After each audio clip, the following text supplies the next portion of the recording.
Well, it's almost time to go back to school, but you can join the class where everyone's cool. Join the class of '87, August 27th through Labor Day. Weekends. Look for mischief. Sexism, nudity, or bad language. Motion. Which way you come in? And madness. May hurt a little. From the insane. God, are we women not degraded enough? The insatiable. I couldn't help myself. And the very, very British. And did you know that nothing succeeds like a budgie with no teeth? Benny Hill. Yes! Tonight on Channel 4. Terrified, on the run. They have no place to hide in the United States. They are illegals who say if they return to their own country, they will be tortured and killed. Monday on Newsday, you will spend a tension-filled 36 hours with a family of Guatemalan refugees whose hope lies in Canada and with the Overground Railroad. A Minnesota man risks his own freedom to help get them to the border. It's a compelling story, one you won't want to miss Monday at 4:30 on Newsday.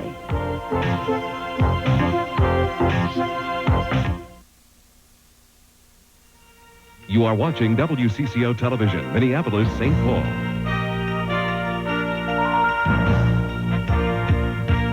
All today's news with Mike Walcher, Debbie Ely. Dr. Walt Lyons has weather. Tom Hanneman has sports. And now, this is the 10 p.m. report. Good evening, everyone. Tonight, the formal search for a missing 6-year-old girl is over. But Nicole Mau is still missing, and authorities are trying to glean information from a man suspected of kidnapping her from her East Bethel home early Friday. Nicole's mother says she got a phone call yesterday from the missing girl saying she was with Ron. A Ron the family has known has been arrested, and officials will follow up leads from him on the whereabouts of the girl. Terry Sater reports. More than 100 sets of eyes slowly searched farm fields in East Bethel today for clues that might lead to Nicole Mau. Pam Mau didn't sleep last night. She hasn't seen her daughter for 2 days. And Mau is clutching to her friends for hope and support. Oh, I have a whole lot of friends that I didn't know I had. And I want to thank everybody for being here for me and doing all the wonderful things you're all doing. And I love you all. And if anybody has any information on Nicole, please contact the Anoka Sheriff's Office. Please. Please. This morning, the Maus discovered another piece of evidence authorities say could link the suspect in custody to the girl's abduction. My son, second oldest, went down to the mailbox. We hadn't gotten our mail yesterday, and he left a note in there. It's on a piece of newspaper, and it says, "Hi, Mike, be calling you soon, Ron." The handwritten note is being analyzed by detectives, but some other discoveries have been ruled out, and search dogs failed to lead deputies to Nicole this morning. Authorities say they've covered the target area in their search for Nicole Mau. Search parties have combed about 20 square miles of woods and farm fields on foot and by air.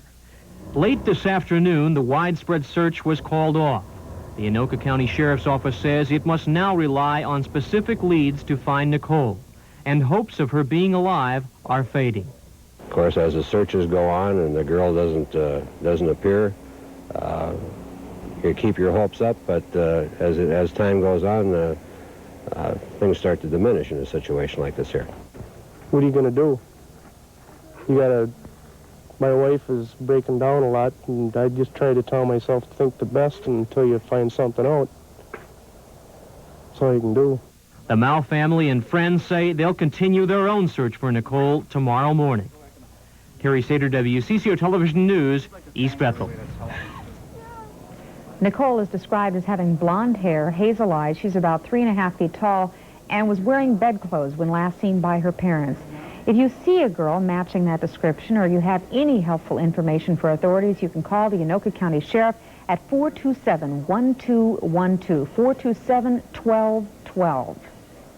Some tense moments tonight in the streets of downtown Minneapolis. Several fights broke out after a party at the First Avenue nightclub. More than 1,000 teenagers were filing out of the building when two girls started fighting. At one point, every available Minneapolis police squad was called to the scene. It happened about 7:30 and broke up quickly without any major injuries. Several of the teenagers were maced. No word yet on the number of arrests. The past few days have been nervous ones for air travelers in the wake of the Northwest crash and the numerous near hits between the planes and the skies. So you can imagine what was going through the minds of the 169 passengers on board this TWA jet that had landing gear problems. The jet made an emergency landing on foam at an Air Force base in Belleville, Illinois. The plane was supposed to land in St. Louis. There were no serious injuries. The federal government is moving to restrict more airspace around the nation. The Transportation Department is proposing that 9 more airports be declared terminal control areas. The Twin Cities already are included in a TCA. Terminal control areas provide the highest level of air traffic surveillance and control in the vicinity of our nation's busiest airports. A pilot must obtain permission to enter the terminal control area and have equipment that allows the controller to determine the plane's altitude. Some pilots of small planes say, however, this is an overreaction. The last wreckage from Northwest Flight 255 was removed from a roadway near Detroit Airport today, while investigators searched for more clues to what happened. At least 156 people died, and today funeral services were held for one of them. In Buffalo, New York, Mary Mack was buried. She was a grandmother and a longtime community volunteer. Mack had been traveling to Phoenix to see one of her grandchildren. One other crash victim was buried today in Detroit. Nearly all the bodies have now been removed from a temporary morgue at the Detroit airport. Tragedy at a parade in Boston today as a decorated pickup truck lurched forward into the crowd. A pregnant woman and a girl died. At least 27 others suffered injuries. The accident happened as 2,000 spectators looked on. Police physically lifted the truck off 4 people pinned beneath it. It is not known what caused the truck to ram into the parade crowd. Locally, a crowd of anti-abortion activists demonstrated outside St. Paul Ramsey Medical Center today. They called it a Jericho March. They're trying to extend their boycott of the hospital because it performs abortions, and they want to increase public awareness of abortions. Last Saturday night, the Minnesota Vikings opened their preseason here on Channel 4 with a loss to New Orleans. Tonight at the Dome, they were out to change their luck against the Indianapolis Colts. WCCO's Mark Rosen is here to talk about the game. It was played before a very enthusiastic home crowd and a better result, Mark. That's right, Mike. The Vikings really flexed their muscles against the Colts tonight, winning the game, as you just saw here on Channel 4. The final was 37-13. Wade Wilson continues to shine at quarterback in Tommy Kramer's absence. He was very impressive last week in the loss to New Orleans, and he did it again tonight as we look at some of the highlights from tonight's game. Wilson passed for over 280 yards tonight. Here's a pass to Anthony Carter that set things up for the Vikings on one of their first scores. Anthony Carter, an all-pro, certainly as a wide receiver for the Vikings. And here's a Hail Mary pass that ended the first half. Watch the catch by Buster Rhymes. I don't diagram these in the playbook. Buster Rhymes' touchdown right there made it 20-13, and Wilson not only threw the ball effectively, but also ran it in for a score on the bootleg here. Wade Wilson letting it be known that he's just not going to relinquish that #1 quarterback job to Tommy Kramer, who, by the way, made a statement through the media tonight about his treatment at Hazleton. We'll have more on that statement and more on the Minnesota Vikings' victory over the Colts a little bit later in sports. All right, very good. Thank you, Mark. Still ahead, the Twin Cities music community is mourning a blues man tonight. And the Minneapolis Police Department launches an investigation after 2 officers shoot a man to death.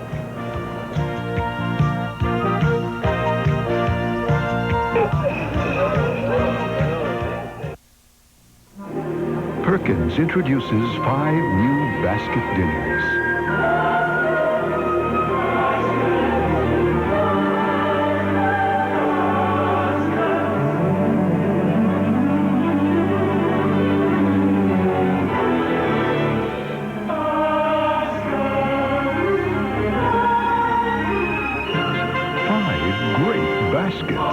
Tummy heaven.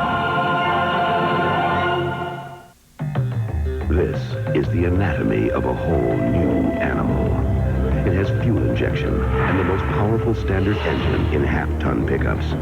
New rear-wheel anti-lock braking system and galvanized steel rust protection, front, sides, and rear. The 88 full-size Chevy pickup. It's a whole new animal. The heartbeat of America. That's today's Chevy truck. You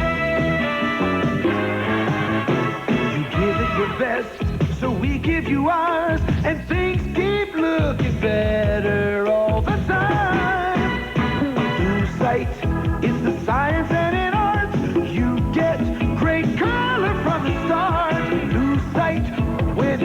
from the heart of science and the art of painting. Try the best Lucite ever. New Lucite Premium at all Knox Lumber locations. This October, join WCCO Television and Holiday Travel in California. See San Francisco, Los Angeles, and in San Diego, we'll relax at the tropical Hanalei Hotel. We'll enjoy dinner and a show during our stay at Lawrence Welk Village. 8-day tours depart either October 1st or 29th. For your free brochure, call the WCCO California hotline, weekdays 7 a.m. to 8 p.m. 1-800-826-2266. Questions are being raised after 2 Minneapolis police officers shot and killed a man last night.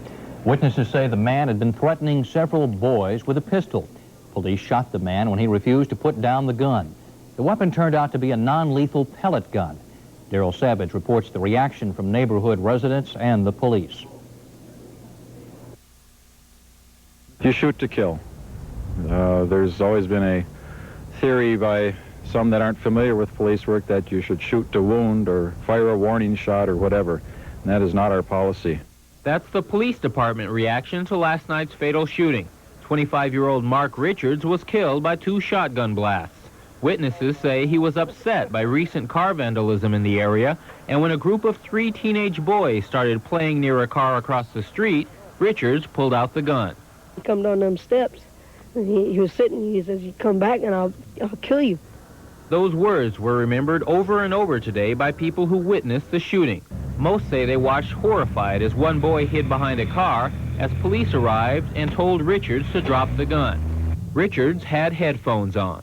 I don't think the police seen the police or he heard the police because he had those Walkmans on. Witnesses say Richards continued across the street with his gun raised, methodically walking toward the boy behind the car. And then the police stopped him. They told him 3 times, "Drop the gun. You drop the gun." And he didn't do it, and that's when they shot him. Paint on the street still marks the spot where Richards fell. People in the neighborhood didn't know him very well. He lived here at 903 29th Avenue North for less than a month. The case now goes to an internal police department investigation and the standard grand jury probe. Police say there's one important thing they already know. The officers didn't know Richards was only carrying a pellet gun until it was too late. Daryl Savage, WCCO Television News, North Minneapolis. This marks the 2nd time that someone has been killed by a Minneapolis police officer this year. Last month, police shot an alleged lookout at a crack house. Police in New Ulm, Minnesota, are investigating the murder of a pizza shop owner. 33-year-old William Schaefer was stabbed to death. His body discovered in his apartment above Jake's Pizza. An autopsy is being performed. So far, no arrests have been made. Members of Clayton Lonetree's family today remain convinced of his innocence. A jury of Marine officers yesterday found the St. Paul native guilty of 13 counts of spying while on the Marine staff of the U.S. Embassy in Moscow. Lonetree's brother Craig says the family anticipated the guilty verdict, and they suspect race may have played a role in the trial. Somewhat, I think, when this whole thing began, I think they thought, well, let's make a scapegoat out of somebody.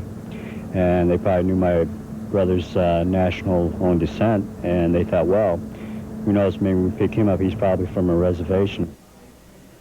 Lonetree will be sentenced on Monday. 2 of the charges carry a sentence of life imprisonment. Police arrested 78 neo-Nazis wearing or carrying swastikas in northern Bavaria this weekend. 40 of them marched upon the cemetery where Rudolf Hess will be buried next week. Hess, the last of the Nazi German hierarchy. The neo-Nazis carried flags which police say looked like old Third Reich Navy flags. It is illegal to display a swastika in West Germany. The U.S. escorted convoys continue through the Persian Gulf. Today, the supertanker, the Bridgedale, left the Kuwaiti port where it's been since it was hit by a mine, or since it hit a mine last month. Meanwhile, 3 other U.S. escorted tankers arrived at the Kuwaiti port today, where they will load up with oil. Looking at some news in brief this Saturday night, 1 worker died and 20 others were injured in South Korea today when strikers from a shipbuilding company clashed with the police. The 1 worker died when a tear gas canister exploded near him. Strikers in South Korea are growing increasingly violent. The environmental group Greenpeace staged a protest on board a chemical waste ship in the North Sea today. Members of Greenpeace handcuffed themselves to the furnace where chemical wastes are burned. Greenpeace is in the midst of a 4-month campaign against burning those wastes at sea. And the pro-Iranian Islamic Jihad released videotape of several French hostages today. The group wants 17 Shiites imprisoned in Kuwait released, or they say they will torture these French hostages. Baby Doo Caston, a well-known Twin Cityan, died today at the age of 70. His claim to fame? Well, listen. I don't want you to comb my hair. No, I don't want you to, baby, bake my bread. Baby Doo Caston was a true master of the blues. Born in Mississippi, he lived for a time in Chicago and then moved to our area in 1970. He performed here, he recorded here, and he left a devoted group of followers here. Baby Doo Caston, dead at 70. I'll tell you what, now let's get together. The man who wrote this tune, bring him up here with a nice big hand. Mr. Willie. I'm Chris Forth. Win valuable prizes in the WCCO Radio Real Twins Fan Banner Contest. Details in Sunday's Minneapolis and St. Paul newspapers. And listen to CCO Radio. Hi, it's me, America's oldest romantic baritone working with America's oldest car company, Burns and Olds. I get top billing. I'm older. Oldsmobile just turned 90. They're nice kids. I'm here to tell you about Oldsmobile's 90th anniversary celebration. You're going to love the values. An opportunity like this comes once in a lifetime. In my case, maybe twice. Celebrate now with 1.9 APR GMAC financing or up to $1,000 cash back. Look what they've done to my oatmeal. Look what they've done to oatmeal. Why, for goodness sakes, now crispy flakes for a whole new taste and feel. Look what they've done to oatmeal. New Oatmeal Raisin Crisp. Big, crispy flakes made with real oatmeal, raisins, and bits of almonds. And that's what we've done to oatmeal. I can't believe my eyes, a crispy new surprise for a whole new taste and feel. Look what they've done to oatmeal. He's insane. A pervert. Insatiable. And very British. Not a lot of people know that. Tonight on Channel 4.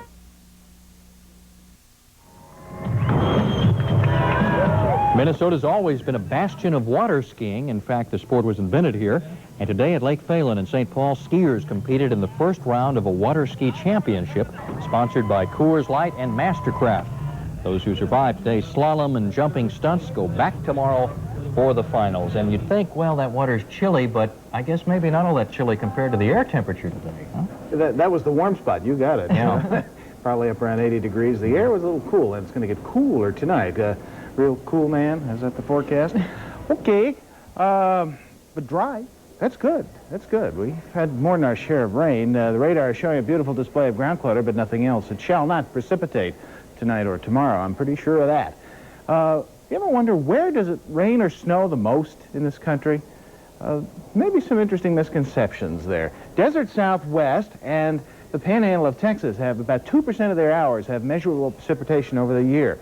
Yes, Seattle is about the wettest major city with 10% of the time it's raining or snowing. But look at this. The Syracuse, Watertown area in New York and Boston are almost as wet as Seattle. Incidentally, the Twin Cities, 5 to 6% of the hours in a year will have rain or measurable snow here. About the same as Florida, which is supposed to be so wet. How about that? As far as the rainfall report for August, we had more than our share, 3 1/4 inches, approximately 0.83, exactly 0.83 inches above normal, and we're running more than 8 inches above normal for the year. Where's the rain tonight? Well, it's down to the south and moving away from us. They've had a lot of heavy rains, 2 to 3 inch rains through West Virginia and Oklahoma and Ohio along this front, which has ushered in a big, cool Canadian high-pressure air mass, which is going to give us our first definite taste of autumn. It was cool last night, 38 degrees at Williston, 46 up at International Falls, 34 at Jackson, Wyoming, and that condition is going to continue tonight. It didn't warm up all that much today, at least in this region. In fact, it was only in the 60s over much of northern Minnesota. In fact, in Nebraska, in northwestern Nebraska, it was 58 degrees, while down in southeastern portion of Kansas, it was over 100. Pretty sharp front. 101 also at Paducah, Kentucky, a record high for them. During the day, we had a lot of high, thin clouds, and they have been pushing south and east along with that front. Clear skies are moving in, and when you have low dew points and clear skies and light winds and high pressure, that's the recipe for cool temperatures. Already it's down to 50 at International Falls, 51 at War Road. There may be some light frost First time I've used that word in a while, in the area of northeastern North Dakota and extreme northwestern Minnesota tonight. Shouldn't cause any major problems, but just the thought of it is a little unsettling, perhaps. 71 was the high today, 80's normal, 55 was the low last night, 56 is the normal for this time of year. Sun will come up at 6:24 and start to warm things up for tomorrow, but not much because that high-pressure system is going to stay in the area. We'll have rather gusty northwest winds in the morning, and then the high will move over, so it'll calm down, and then we'll start a very, very slow warming trend after that. 60s again in northern Minnesota, lower 70s in the southern part of our state. Precipitation, well, that's going to be down in the high plains. Going to get a lot of rain in that area. Panhandle's going to get wet tomorrow, regardless of their statistics, but we shall not. And there's a view of the bridge at Nicollet Island. A beautiful spot if you haven't been there. Clear right now and 60 degrees is the temperature. Going down, 46 the dew point, 60% the relative humidity. The winds are now gentle from the northwest, and 30.34 and going up is the barometer. So tonight, mostly fair, quite cool. 52 down as low as 45 in some of the suburban areas. Northwest winds 5 to 10. Mostly sunny, breezy, and cool. Tomorrow, 72 only for high. The winds will begin diminishing in the afternoon. Tomorrow night, clear and cool again. A few spots could get as low as 44. And then Monday, some increasing clouds and about 2 degrees of increasing temperature. And then by Tuesday, we might see a little bit of sprinkle activity moving in, and temperatures will return to a little bit closer to normal and a little bit more like August. So that's it. Your first cool wave of the new autumn season. That's very nice. A month ahead. Okay. Good. They are still celebrating the opening of the new High Bridge in St. Paul. So today, business people in that neighborhood held a repeat of the sales they held while the bridge was closed. A mile-long stretch of Smith Avenue was turned into a block party with entertainment, food stands, and lots of merchandise on the block. Thousands were expected at the big party.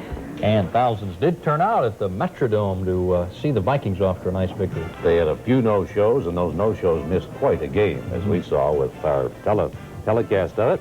And we'll talk about that game and the Twins' bad news in just a moment. Avoids the rush. It's intercepted. John Harris picks it off at the 40. Inside the 20, there's flags on the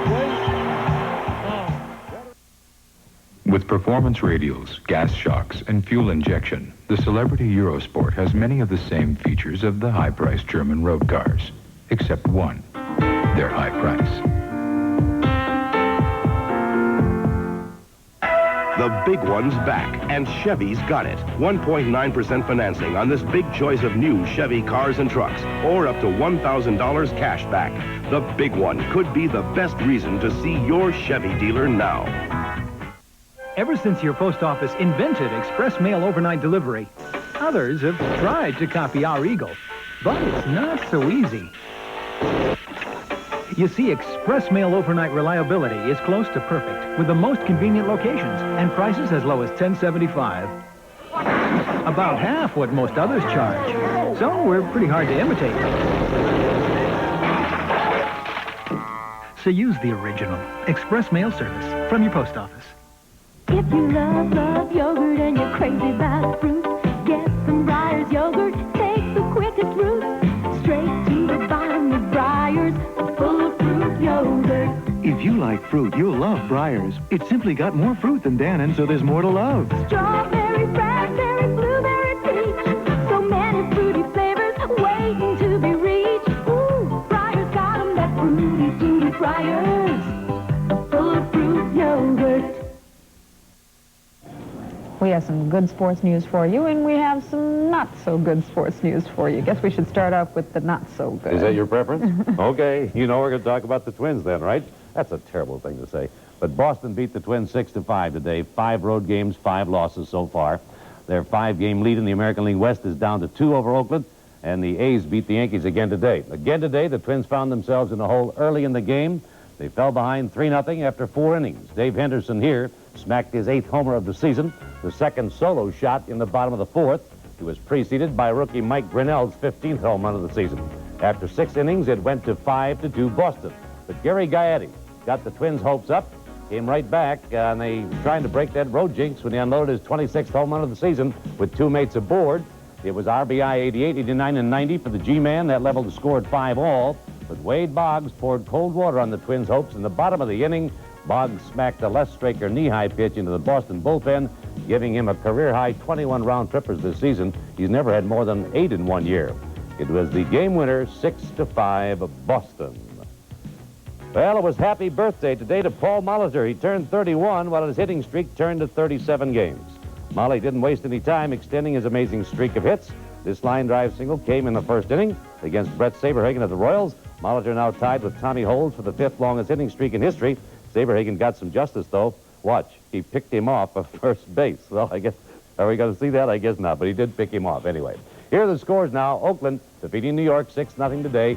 Kansas City could move to within 3.5 of the Twins. They're ahead of Milwaukee 7-6 in the 7th. No score, Toronto, California in the 5th. Detroit beat Cleveland 8-6. Texas 7, Chicago 6 in the 7th. Seattle leads Baltimore in the 4th inning. The Oakland A's put the suicide squeed to good use today against the Yankees. Dwayne Murphy laid it down, and Jerry Steinbeck raced home. Steve Trout of New York still winless. The Yankees are 4 games out in the East race. Taking a look now at the National League. St. Louis beat Cincinnati. In 10 innings, San Francisco topped Montreal. San Diego 8, the Mets 3. In 11, the Houston beat Chicago. It was Philadelphia 2, L.A. nothing, and Atlanta beat Pittsburgh by the score of 10-3. Well, the Vikings finally got a chance to try out the new turf in the Metrodome. They played preseason game number 2 against the Colts tonight. And of course, we all watched it here on Channel 4 if we weren't in the Dome. And Mark Rosen was there with Joe Sensor and Bob Lertzema. And, Mark, they looked awfully good when they had the first team in there tonight. Well, they sure did, Tony. They liked the turf. They liked being back at the Metrodome. And Jerry Burns and the coaching staff certainly has to like what they've seen of the first unit. I'm talking about all sides of it. The offensive line in particular got a lot of opportunities tonight to really gel. And, you know, you look at Wade Wilson's situation with Tommy Kramer coming back on Monday. Wade Wilson has looked exceptional from the first day of camp. And Kramer, of course, everyone figures him to be the starting quarterback when they open the season on the 13th. Difficult situation for Wade Wilson to be in because he's done everything that could be asked of him, and still, in all likelihood, will be relegated to the number 2 spot. Certainly a lot of terrific highlights from tonight's 37-13 rout over the Indianapolis Colts. And it was Wade Wilson to Anthony Carter here. It looks like he's on his way to an all-pro season. The AC really is a game breaker. Carter really making this play work. Dragged down just inside the 5-yard line. That set up a Ted Brown touchdown. And certainly the key play of the game was tied at 13-all. Final seconds of the first half.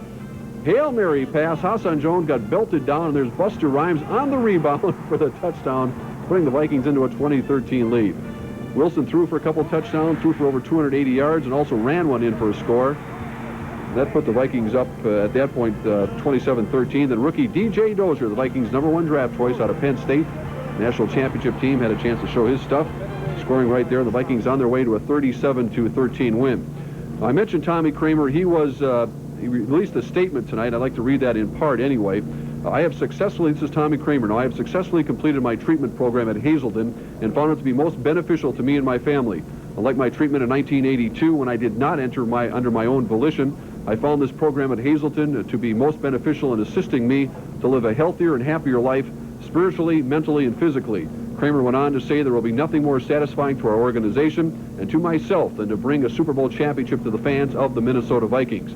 Kramer will be in Mankato on Monday, and Kramer did say that this is his only comment he intends to make regarding his treatment at Hazelden and what preceded his voluntarily entering the program. Kramer said he'll be talking football, but nothing else when he goes back to camp on Monday. So that's the story from the Metrodome, Tony. The Vikings winning big, 37-13. Okay, Mark, and number 3 next Saturday afternoon. I think we'll have the game here on Channel 4. Well, the next to last day of the Pan Am Games at Indianapolis was an interesting affair. In boxing, Cuban dominated by winning 5 of a possible 6 golds today. However, Kenneth Gould in the dark top here appeared to connect more often than Juan Loomis. The judges still awarded Loomis the decision. No gold for Gould. The Americans lost to Cuba 13-9 in the baseball finals. The U.S. took the lead during a thunderstorm thanks to a couple of Cuban errors. The game was delayed soon afterward. Lightning from the storm also delayed the TV coverage of the event by CBS. They lost power at the stadium, and John Dockery, well, look at what he had to contend with. Didn't know what to do or where he was. Some sort here at Busch Stadium. Hard to tell whether it was lightning or it was some kind of an explosive, but the game has been stopped. Throw it to Brent. Throw it to Brent. Well, no need to throw it to Brent during the gymnastics competition. The surprise of the day was 17-year-old Sabrina Marr of California. This sparkling performance on the floor exercise earned her a 9.875. She went on to upset Christy Phillips for the all-around title. And a big day at Canterbury Downs tomorrow, the $150,000 Canterbury Cup. We'll be running Bolshoi Boy. If you go out as the one you want to lay $2 on, at least it'll get you back about $2.40 if he wins. If he wins. Good comment you make about that first team, though, of the Vikings. Boy, they do look Looking good. good. Looking good. Very good. Thanks, Tony. Well, coming up next, so much for the tattered cutoffs and T-shirts. Twin Cities kids are preparing to go back to school in style.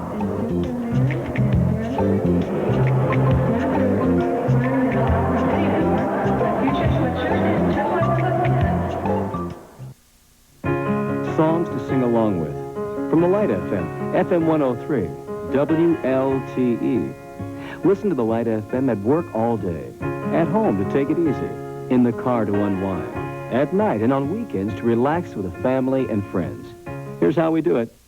No boring, sleepy strings, no elevator music, no blasts of rock, just hour after hour of songs to sing along with on the Light FM 103, WLTE.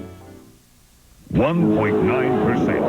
Pontiac's got 1.9%. The big one is back. Pontiac's got it, and it's bigger and better than ever.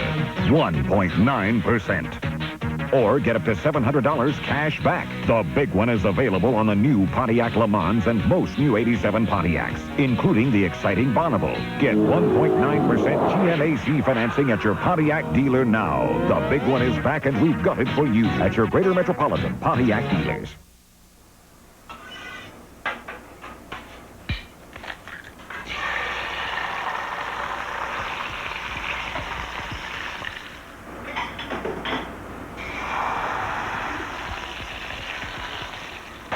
Ember's $1.99 jumbo breakfast. 2 farm fresh eggs, 2 buttermilk pancakes, 2 country sausage links, and 2 strips of hardwood cured bacon, only $1.99. Ember's, big taste, small check. Used to be that back to school meant kids worried about their new teacher or who had the locker next to them. That's right, but we can report tonight that kids of the 80s are being pitched as future fashion plates. And that means they've got to worry about having the proper look in the classroom. Today, a fashion show was held at Ridgedale Mall for the back-to-school set. Yes, there's a style for preschoolers, as we see here, and older kids, too. Even the yuppies of tomorrow were represented today. But we ask you, would you have worn this outfit to old Miss Battleaxe's class back in the first grade? Well, probably not, but then times, boy, how have they changed?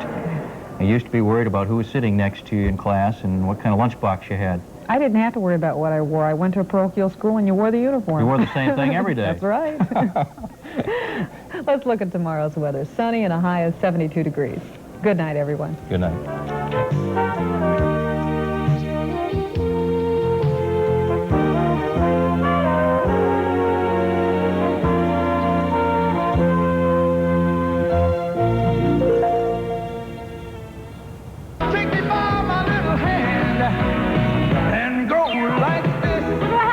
Get your attention.